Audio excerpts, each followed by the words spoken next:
So tell me about your district, your campaign. How's it going? What do your constituents care about? Just give me the whole, where are we today? You really don't want to know anything, do you? Well, the district, 2nd Congressional District, was Jesse Jackson Jr.'s old district. So it's predominantly Democrat, almost said Republican. I wish it was predominantly Republican. It's predominantly Democrat. And the person who's there now recently won it in a special election last year, 2013, which I actually ran in that special election for the Republican Party. And it was the first time, though, the 2nd District had ever had like 5 African Americans running in the Republican Party. So the vote was kind of spread out, and I lost that election by 24 votes. 24. Just 24 actual votes? 24 actual votes. Wow. In the primary. Okay, so, but still, wow. And then the gentleman went on to lose big time to the Democrat. This time I think it's different. One, because hopefully all the Republicans will come out and actually vote for the Republican candidate. Last time there was some scheme to try and get another person in office, so they thought I thought I was a shoo-in because I'd gotten the endorsement from the Tribune. But that didn't matter. Some of them went and voted, crossed the line and voted for the Democrat to try and get a particular person in, thinking that a black Republican could beat her. She was a white Democrat. But that didn't happen. Because Bloomberg came out with his money, Rahm Emanuel came out in favor of Robin Kelly, and Obama was for her. And Bloomberg spent over $2 million to get her elected. The hope is that now Bloomberg is too busy helping other people in their races, so she won't get that kind of money. There are people now in the district who are fed up with no jobs, no economic development in the 2nd Congressional District. We've got high unemployment in the district, and they're just tired. We've got a gubernatorial race at the same time, and people are tired of Pat Quinn, and we're hoping that Bruce Rauner, who's running for governor, will actually help create a Republican tsunami in Illinois and turn that state around. Mm-hmm.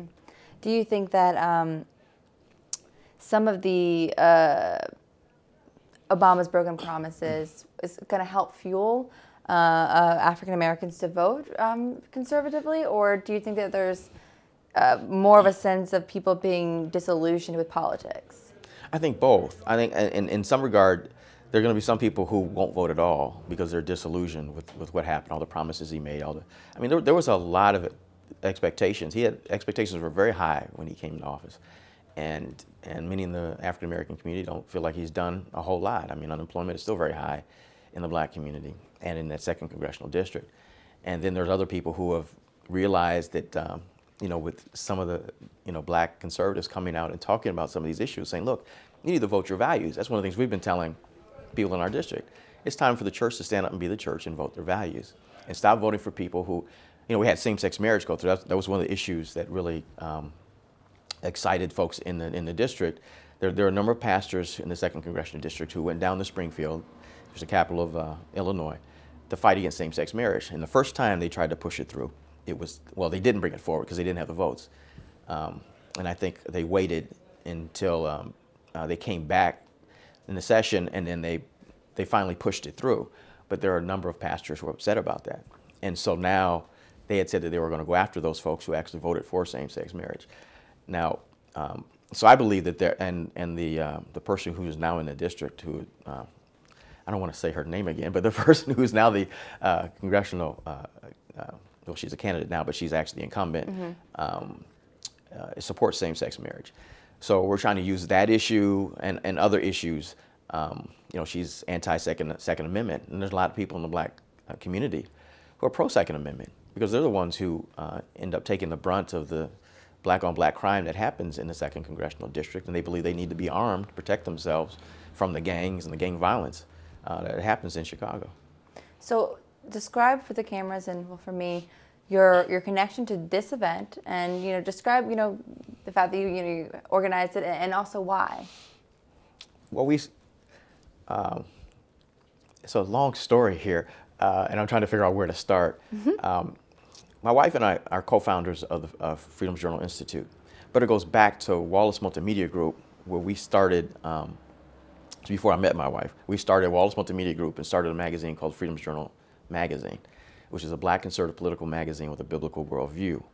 Our thought was to try and aggregate some of the black activists and their writings and put it on Freedom's Journal. So we kind of a one-stop shop to come and read about, what Ken Blackwell says, or what Bishop Harry Jackson says, Star Parker, people like that. And we thought it would be nice to be able to have a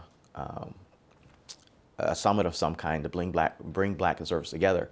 Like we're bringing their op-ed pieces together. It'd be nice if we could actually bring the people together and to talk to one another and actually help start a movement, if you will. And our magazine was basically geared toward the church in general and the African American church in particular, because it's particularly the black community has been voting for this liberal agenda, which they really don't agree with. So our thought is, how can we wake up? How can we be modern day prophets and help wake up the church and get the church to act like the church? So we then decided that as we came up with the RISE principles, responsible government, individual liberty and fidelity, strong family values, and economic empowerment, we wanted to find a way in which we could spread those and advocate the RISE principles, which we felt was a better way to talk about conservative ideas and principles. Instead of starting out with limited government, let's talk about responsible government. We felt like that was a better place to start a conversation. Instead of talking about free enterprise, let's talk about economic empowerment. We felt that those were better ways to talk about some of our conservative ideas. And so Freedom's Journal Institute was born out of that, believing that we had a nonprofit to help talk about these ideas and to help launch the summit. We could bring in more money, allow folks to actually write some of it off, and to be able to hold yearly summits. And that's where that started. It's been an idea we've had for some time, and some of my other friends who are black conservative activists have had the same ideas. It's just that we've been able to push it forward. I guess so somebody told me that I was fearless, and I guess that's a compliment in some ways, because I guess they were trying to say if I had actually really thought it all the way through. There may have been a time when I said, no, we can't do this because it costs too much money, it's going to take this much time, it's going to do all that stuff. But I really look at this as a calling. And when I gave my life to Jesus Christ when I was 16, I think at about 17 or 18, I made this commitment that I was going to follow the Lord and do whatever He called me to do, regardless whether it meant losing my life. I saw a thing on CBN, Bill Bright, the late Bill Bright, was talking to some college kids, and he gave them that same, he told them, if you're willing to serve the Lord, even if it means going somewhere your life may be in danger, he said, I want you to stand to your feet. And I was watching in the basement of my mother's townhome, and I stood up. And for me, I think that solidified my Christianity. I was a Christian then anyway, and felt called to ministry, but it did something when taking that action and standing up and deciding, this is a real commitment, and I'm serious about this commitment. And so right now, maybe sometimes I don't always count the total cost. Maybe it's just like, well, okay, Lord, you called me to do it, I'm going to do it. I don't know what it's all going to cost or what it's all going to take to do it. I just know you're calling me, and so I'm trying to be faithful to that call. Has there been any instances where someone's come back to you and said, you've touched me, you've changed my way of thinking, anything like that? Oh, sure. There's been times when we first started the Freedom's Journal magazine. There are times when you wonder whether you're making a dent, and people would write me back, send me emails and saying, thank you so much for what you're doing. Thank you for the articles that you put up. And the fact that we are willing to get up and state our values, and I've run for office before. I think it's encouraged other people to stand up and talk about not only their faith, but where their political beliefs and so forth. Again, I said I believe it's a ministry, and sometimes you wonder, because you don't always hear that people have been touched, and you don't know who's watched the video or who's read your article, and when people do let you know, it's a good feeling, and it helps you get up the next day and do the same thing all over again. Absolutely. So I heard a few speakers saying that Lonnie Recruiting was telling them that I don't want you just to come here and talk. I want you to bring a message that people walk away with something when they leave. What do you hope that participants and attendees today walk away with? that we need to, one of the things, I haven't had a chance to speak yet, but one of the things I have in my message is that we need to band together as a conservative movement, and especially a Christian conservative movement. One of the things I'm going to talk about in my speech is the Declaration of Independence. How at the end, they talk in the second paragraph, they talk about life, liberty, and the pursuit of happiness. But then toward the end, actually the last sentence, they talk about how they pledged their lives, their fortunes, and their honor. And that gives me goosebumps to think about these men, how much they laid on line for their freedom to start this great experiment called America. And how much more should we be willing to lay out there our lives, our fortunes, and our sacred honor. That's God's calling to us, especially as a church, to be the leaders. I think the world is waiting for us to take our spot in leadership, especially when it comes to politics. Because a lot of times we've left politics to the bad guys, and we wonder why politics is so bad. Well, because we're not in it. And I think when we take it more seriously and take it seriously as a calling from God to do this, then we'll see things start to change. We'll see people advocating for God's public policy, not just public policy for our own selfish interests. Mm-hmm. Mm-hmm. So what, if there was one issue that you could really just pinpoint, one topic is the biggest issue facing the African American community in America today, what would it be? The biggest issue? I don't want to sound ultra-religious, but I think the biggest issue is returning to our faith. It's understanding how our vote is supposed to be a reflection of what we really believe, we truly believe. And that's what we've been spending our time trying to do, is trying to tell folks, look, we're members of the kingdom of God, and if we are members of the kingdom of God, our vote should reflect that. We should not be voting people into office who are going to be doing things that are in cross purposes with God. If you know that the Democrat Party has come out in favor of same-sex marriage and homosexuality, how can you possibly call yourself a Democrat? It makes no sense to me. And I'm not saying that people should all of a sudden, have allegiance to the Republican Party. My thing is we should have allegiance to the kingdom of God and to the one and only true King. And once we get that in focus, all the other stuff will start to fall in line. And I've told some of my white evangelical friends, I said, look, we can get the black evangelicals, Bible-believing Christians, and the white Bible-believing Christians, they actually get on the same accord. There's nothing we can't do. I can see this is exciting for you. Yeah. You're passionate about this, Yes. which is all that matters. If you don't do anything, you don't accomplish anything unless you have passion. Has your being a conservative taken a toll on your family or your friends or your did you come from a conservative upbringing or did you come from a Democratic upbringing? And have you ever been ostracized or felt like you were being ostracized? Yeah, I think everybody's ever been a black conservative and actually articulated their point of view has been ostracized to some extent. I haven't had it as bad as some others, or if I had, I didn't pay any attention to it. Because like I said, I see it as a ministry, and people are going to reject me as a Christian in my Christian faith anyway. They reject, some of my political leanings. So that comes with the territory. Mm-hmm. It doesn't really bother me. Nobody's thrown anything at me. I haven't been physically assaulted or anything like that. My mother was more of an independent. She was the first black assistant secretary of agriculture under Jimmy Carter. My dad is a Republican. He's not as conservative, though, as I am. So I kind of broke the mold to a certain extent. Mm-hmm. So if you could tell, a group, a classroom, or even your own 20-year-old self, something, knowing that you come from a more of a conservative background, maybe a classroom today in your city of young African-American teens, what advice would you give them, or what sort of perspective would you hope that they take into consideration? With regards to? Just in regards to the economical situation in your district, or in your, as well as left-leaning politics versus right-leaning, and maybe engaging more within the faith-based communities of their neighborhoods and stuff. I would tell them to be an educated consumer.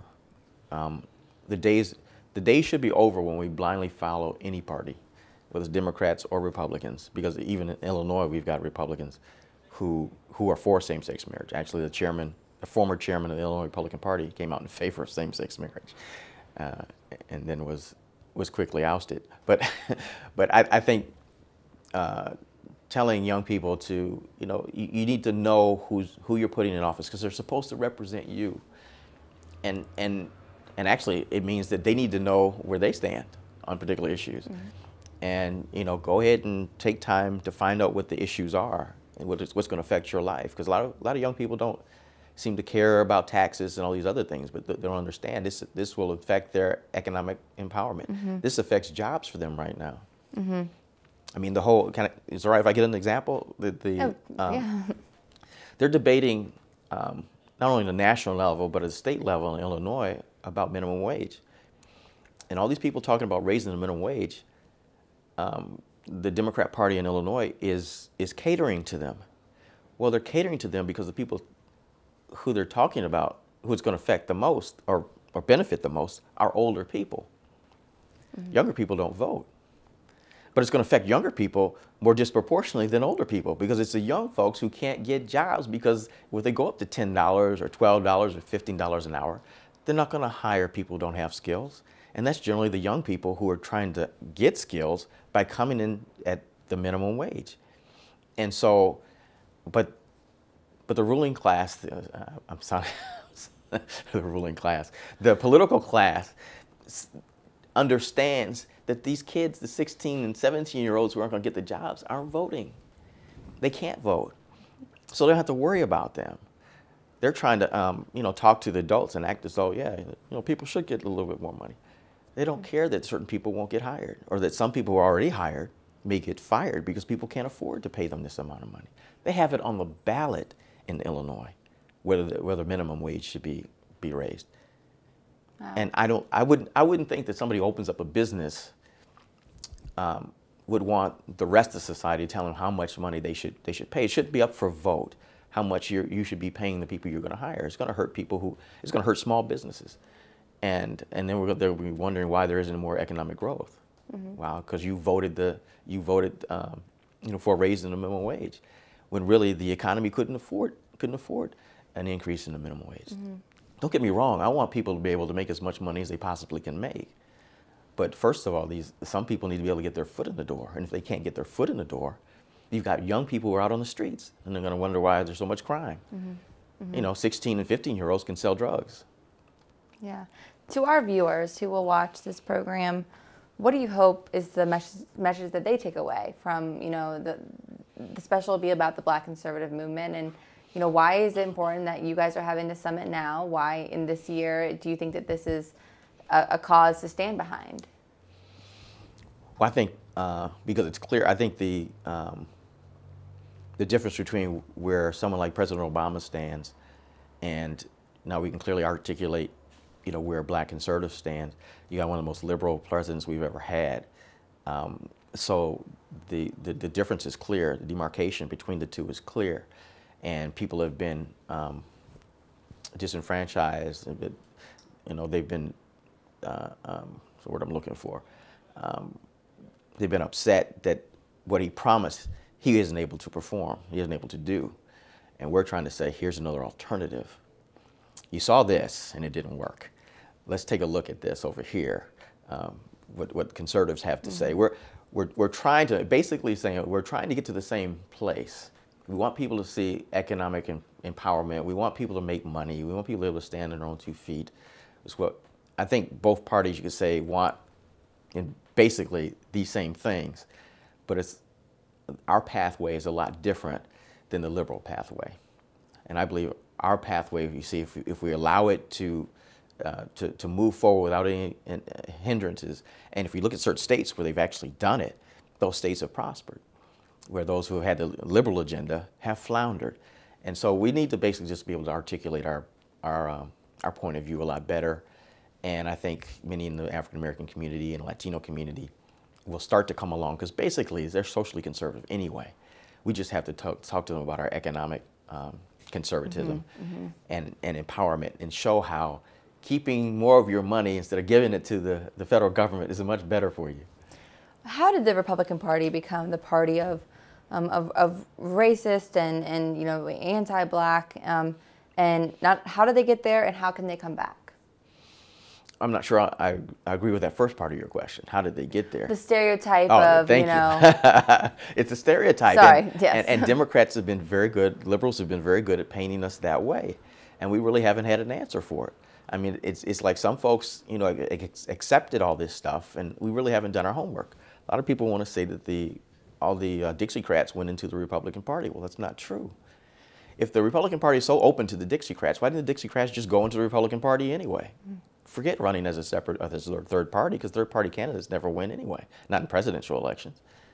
It's because the Republican Party had always been a party of civil rights. That's our history. We don't all of a sudden turn our back on that. But they have been so good at painting us the wrong way. And part of it, I believe, is because of the '64 Civil Rights Act. You had Goldwater vote against it. But what they don't tell you is that Goldwater voted for, I think, the '57 Civil Rights Act and the '60 Civil Rights Act. He just had a problem with '64. And his problem was not that he didn't want civil rights for black folks, is that he didn't like the fact that the federal government was given too much power to go in and tell a private individual, you know, who you could sell to, who you had to sell to. He thought the federal government had no business being involved in what a small business was doing. And I agree with him 100%. But he didn't agree with the segregation. He just felt like people at the local level should deal with that, or at the state level had the right to picket or what have you, open up a restaurant across the street. If you didn't want to sell to blacks, allow African Americans to open up a restaurant across the street and do business, you know, take on business against you. Allow people to protest. He wasn't against that. He just felt the federal government had too much power. And so people use that to say, oh, you know, you didn't want black people to have civil rights. Well, it's not true. So we haven't told our story very well. And then there are some people in our party who sometimes act a little indifferent. They may not be racist, but they're a little indifferent and, you know, figure, well, you know, we're never going to get their vote, so why even try? Well, that indifference helps perpetuate this whole stereotype that, you know, you really don't care about black people. And in some cases that's the way it comes across. You only care about winning. And so we've got to get to the point where we care about all people and we want to see everybody prosper. And this is the way to do it. Our way is better than, you know, this whole government dependency. Do you think that Ben Carson could be a solution to this problem? Well, I think what we're doing with the Black Conservative Summit and other activists getting up and standing up and talking is a solution. I don't think there's any one person who's going to turn the tide. I like Ben Carson. I like what he's doing. My question is, I know people want to talk about him running for president. My thing is, I'd rather see someone like Ben Carson become a U.S. Senator first, or a governor, or hold some other political office before they jump right into being president of the United States. I hardly ever advocate for somebody who doesn't have some kind of political background. I mean, that's the problem with Obama. Obama went from being a state senator to, he basically did nothing at a state senator level and wasn't there for very long. Then became a U.S. senator and was only a U.S. senator for about a year and a half before he started running for president. And so had no experience really when he got into the presidential office. And I hate for that to happen to Ben Carson. So even though I like him, I like his message, I mean, I agree with it, probably 99%. But we'll see. I mean, he'll have to go through the process if he decides to run. And that'll tell us whether he's actually ready, you know, to be commander-in-chief, to step into that office. I mean, I think Herman Cain had that problem. You know, trying to go from, you know, not serving at all to now trying to run for president. And I don't mean not serving at all, not having a political position and then trying to go to president. It's tough. Ross Perot tried to do it and wasn't able to do it. So it's tough trying to go from, you know, not having any kind of political experience in office to go to the #1 office. So, but I think he's making headway, and as we continue to have Black conservative activists going out and speaking and becoming bolder, and we have more Black conservative summits, if we can invite people like Ben Carson and others, as we come together and speak together, we can speak louder with one voice on certain issues. Maybe not on all issues, because we may not agree on all issues, but on the issues that we can agree on, I think that helps turn the tide, because then those people who are out there who are in, especially those who are in heavily Democrat districts, like the district I'm running in, I think there's a lot more conservatives there than we know about. But because there hasn't been an alternative for them to vote for, people may, you may see people come out now and start, voting for a more conservative candidate. But because sometimes your job may be on the line if you vote for somebody who's not a Democrat, hopefully some of that will start to change as we challenge people in various races. Mm-hmm. It's difficult in a city like Chicago, and probably New York as well, when it's controlled by, when you have one-party politics, it's hard to bring change. It takes some time for that to happen because a lot of people's jobs are tied to it. And it means you go out on a limb to support somebody who's not in charge. You could actually, if your person doesn't win, then you may be out the door. Mm-hmm. And last question, was today a success? Oh, yes. Oh, yes. Oh, yes. The turnout was good. The speakers were excellent. And we're looking forward to doing the next one in Chicago, 2015 in Chicago. And we're looking for it to be, the title we're working with right now is United We Stand. We're trying to bring not only black conservatives together, but white and Hispanic conservatives there. What we want to do, and I haven't announced it in the meeting yet, but it's to put together what we call a Freedom Declaration. And the Freedom Declaration will be we'll be listing some of the issues and where we stand on those issues. And we're going to come together at the Chicago event and actually sign that document. We'll sign it as organizations and we'll sign it as individuals and state to the world, this is where the black conservative, the Christian black conservative movement stands. And we're not going away. Great. We're here to stay. Great. So is there any other things that you wanted to talk about that I didn't ask about or that you think would be special to mention? No, actually, I think you did a good job in covering all of it. Thanks. No, and I think that honestly, from the great speakers that you guys have here, we've got so much content of all from across the board, from amnesty to abortion to the church to Common Core. I mean, just everything. So it's been a really great experience. Thank you for having us. I didn't talk on any particular issue, did I? No, but for you, your storyline that I'm using is the summit, the movement, okay, the event, and I think that the planning to get. And that's here, fine. You had other people speak to those exactly. issues. I have people on all those issues, but using you as the father of the event, kind of evolving and molding something. That you hope will grow in Chicago next year and getting that sort of future outlook at the end of the special is always good to have something, in days to come, ... So, okay. Yeah. And also I have your information. We can always do some follow-up interviews to add in there if necessary, but. You coming to Chicago? I mean, I wanted it to be there this year, but I also think that well, you'll definitely be there next year. Unless you have a little bit bigger of a following, it's hard to attract so many people an election year out there. And I think next year is the year to do it. And I'm glad to hear that you're going to do it out there. That's good. Yeah, we're looking forward to it. And I think if we can get a nice sized crowd in Barack Obama's backyard, Rahm Emanuel is up for re-election, though we may end up doing it after the election for him. He may be mayor again. But to have a large showing and United We Stand and have all these folks come together. And the great thing is that we have a number of white conservatives who join with us and maybe Hispanic conservatives as well. It'll show that the conservative movement isn't a bunch of racists. It isn't a bunch of rednecks running around saying we don't like, we want to keep America white. It's about saying we have a way of doing things that is different, and we believe no matter what color you are, it's not about color. It's about what you believe and about what you do, and that if you apply yourself, anybody can make it. So I think that message, and of course our message is different from just the conservative, because we have a Christian underpinning to this. We have a biblical worldview, and I'm actually going to be talking about that in my piece. When on that, are we still rolling on his camera? This one here. Why should any members of the Latino community that are watching, why should they pop their heads up and pay attention to this black conservative movement?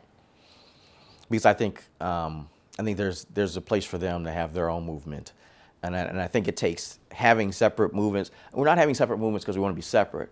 We're having separate movements because we want to bring people in and deal with their particular issues. Some issues are different in the Black community than maybe in the Latino community, but if we can come together at some point and say we can agree on these particular issues, we can agree that Jesus Christ is Lord, and that if you give your life to Him, your life will be transformed, and it'll open up other doors. And we shouldn't be supporting people who don't have our values. A large section of the Latino community is Catholic, and I believe the Pentecostal church is making great inroads in the Latino community. And we would have the same values. Bible-believing Latinos have the same values as African-American believing, Bible-believing Christians, and same with white-believing, Chinese, Japanese, Asians, whatever the background is. It would be so great for our next summit to look a little bit like heaven, to have everybody represented.